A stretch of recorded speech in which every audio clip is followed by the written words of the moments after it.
Hope you're having an awesome day. So today I wanted to go back and sort of pull a couple of topics together. And this is going to either be a real breakthrough day for you, or you might say, that's not me. That's not something I resonate with. And like I said a few times in the course, treat this course like a buffet.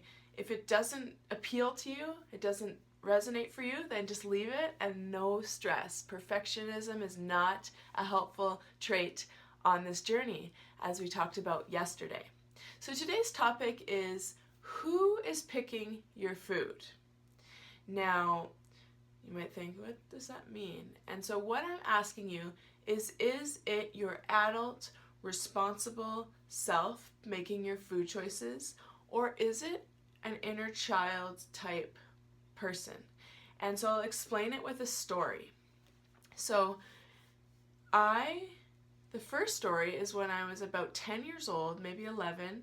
I was at a buffet with my family, and you might have heard me tell this story, but just this little sweet girl, and I was told by one of my parents that I wasn't to have dessert.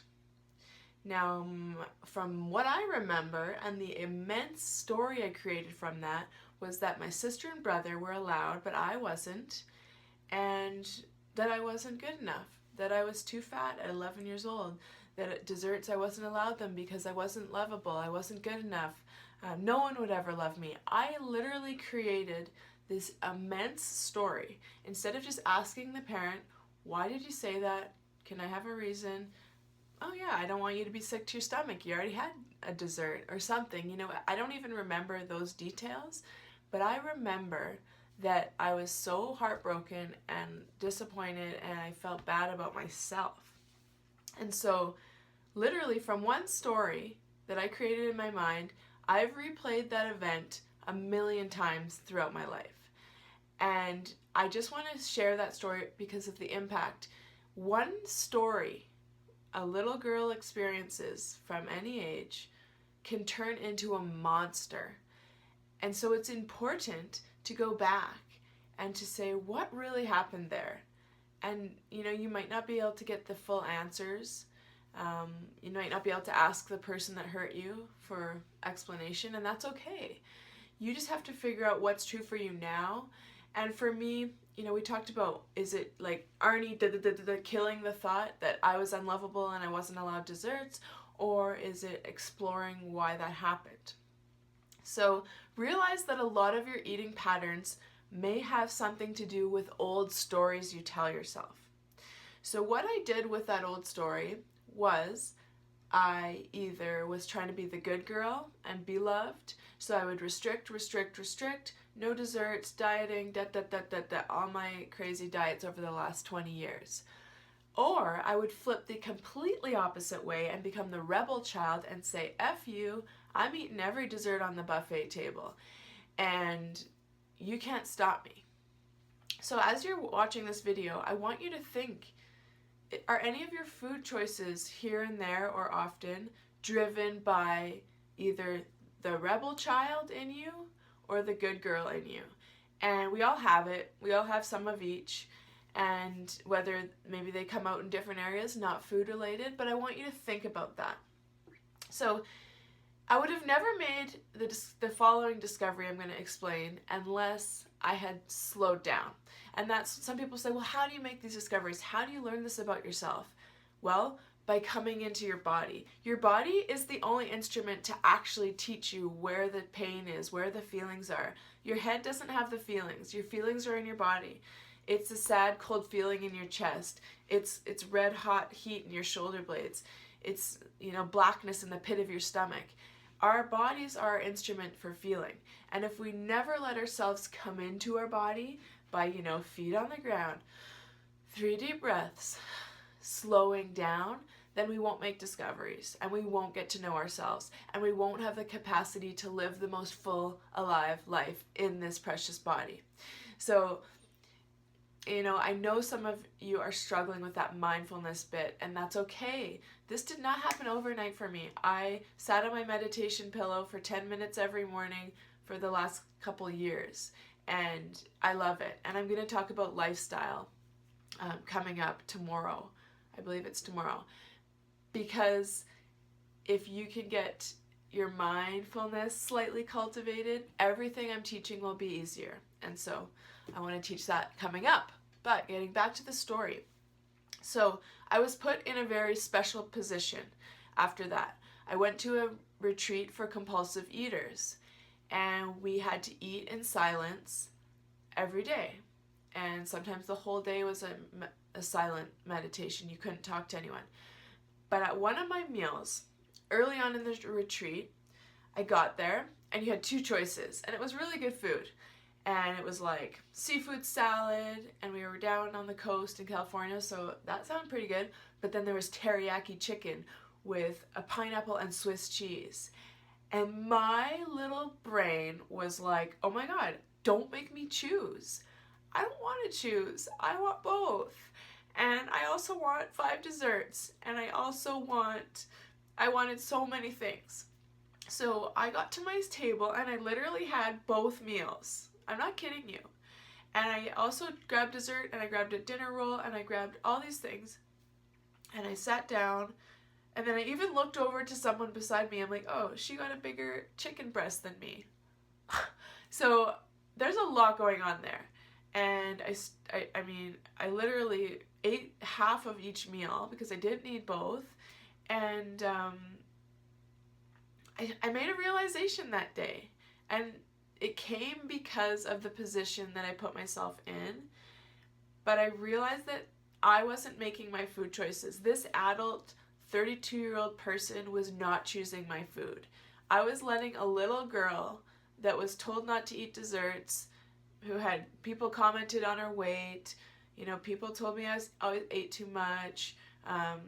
My brother would grab food off my plate sometimes, and I really hated that. There wasn't enough for me. All of these little stories were informing my food decisions. So at the retreat, I went rebel. I was like, F it, I'm having it all. And then sometimes I'd revert back to the good girl, and I'd be like, oh, I'll have half of a burger and no fries. And so it was a very cool, and I'm emotional because it was such a breakthrough for me. I was letting a little 11-year-old pick my food for the last 20 years. And once I made that realization, everything changed. If I wanted dessert, I was going to have dessert, but it didn't have to be the whole buffet. It could be one mindfully eaten thing. And so, the little girl that was innocently told by my parents not to have dessert just morphed into this crazy story that informed my life for so many years. So that's why I wanted to share that story, and I hope it makes sense. Sometimes people would say, oh, why don't you just have one, or why don't you just work on your portion control, and here's a diet plan. And I would either grasp onto every little piece of information people gave me and I'd go all out and I'd starve myself, or I'd say, oh my God, F that, I'm going to go the opposite of everything you tell me. I'm doing the opposite. And I'm more like that now. I don't want a diet plan. I don't want you to tell me what to eat. I want to eat what my body wants. And there is a little tiny rebel still in me, and that's okay. But what I had to do, like we talked about Arnie doesn't work for this little girl for me. It was hugging that little girl and saying, I'm so sorry, Charmaine. I'm so sorry you were told you couldn't have dessert without explanation. I'm so sorry of the story that caused, and the pain that's caused in your life. And so the adult me can comfort the little me, because nobody else is going to fix it. No one else is going to comfort me. And that's okay. The only person that can truly give you the love you need is really the informed adult self. So, yeah, once I started taking that kind of loving approach, the charge was gone. If I want a dessert, I have a dessert. If I don't, I don't. I'm not proving anything to anybody. But I did have to dig deep and find that little girl, find that story. And so it didn't happen overnight, but the 11-year-old buffet story was a big one for me. So it's really cool. Journaling helps you get there. Sitting in silence helps you get there. Just being willing to feel a bit uncomfortable and go there. Because I could have just stuffed both meals down my throat and left the retreat, the silent retreat, and never felt what I felt. But feeling is the path to an alive, amazing life. So it's worth it. It's really worth it. So that's my story. And I want to just share that maybe, there's never going to be a resolution to your weight issues until you tend to she who turns to food for whatever it is. Love, comfort, whatever it is. She who turns to food needs to be acknowledged. That's what I'll say about that. So a really nice quote by Janine Roth.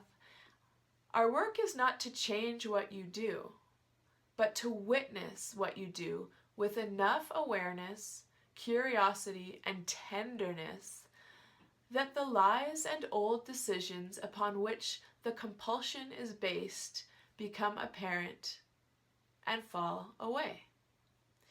So you're not broken. You're perfect. You just need to get back to yourself. This beautiful person that's enough without trying. And, I love the idea that our biggest job in life is to reteach ourselves our loveliness. A lot of us have been messed up over the years in different ways. Everybody has. And, we're all born to imperfect parents who were born to imperfect parents. And I really maybe it wasn't your parents that gave you the old inner critic, but a lot of us it was.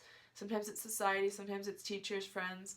But remember that they were born to imperfect parents, and you don't have to be angry at your parent or the person. You can just choose to be angry at the message that you received from them, and that's it, and deal with that. It's not about blaming your parents or blaming someone else and choosing to be a victim, because being a victim doesn't work. And me replaying that buffet story a million times in my head in the last 20 years, that was just me hurting myself. That was an innocuous story, but I created this monster from it. So you don't need to blame anyone. Just realize that they did the best with what they could, and maybe that was really messed up and that really sucks, and there's work to be done there. I'm not saying this is going to fix everything, but I know for sure that blaming and being angry and holding resentment only hurts us. So I'll share the quote of the day. I didn't want the cookies. I wanted the way being allowed to have them made me feel. Welcomed, deserving, and adored. So I don't know if that hits for you, but I'll read it again. I didn't want the cookies.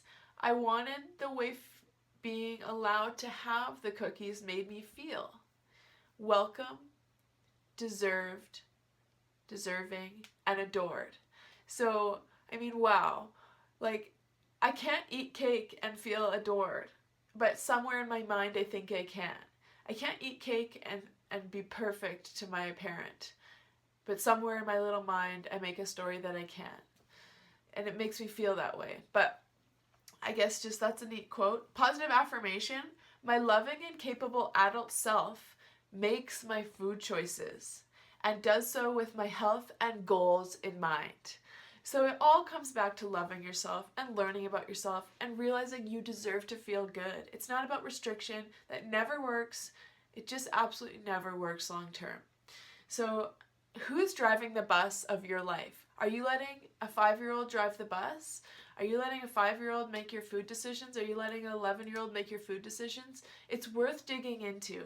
And this is a big one. So I have resources to, counselors and psychologists. And if you want to go deeper into this topic, I can share how I had my discovery, but I'm not equipped to really, deal with the intense emotions. And so if that's something you want to go deeper in, let me know. I'm happy to chat it out with you and help you get to the bottom of it. But if you're feeling uncomfortable, let me know. And I'm always happy to, refer you to some great resources. So the share today, share a time, recent or past, that you can see that you were eating to be either the good girl or you were being the rebel girl. And if you can't figure that out, and it's not going to happen overnight to find that out, that's no problem. I just want you to share one of your inner critic thoughts and what you're doing to work on it right now. So there's 2 options for the share. This is a pretty deep subject, but you might have an aha moment and be able to share right away, which is awesome. So thanks for listening. We've got a few more days of great content. I'm so loving this course. Thank you for listening. Thank you for witnessing my tears. And I'm excited to witness your shares. Have a great day.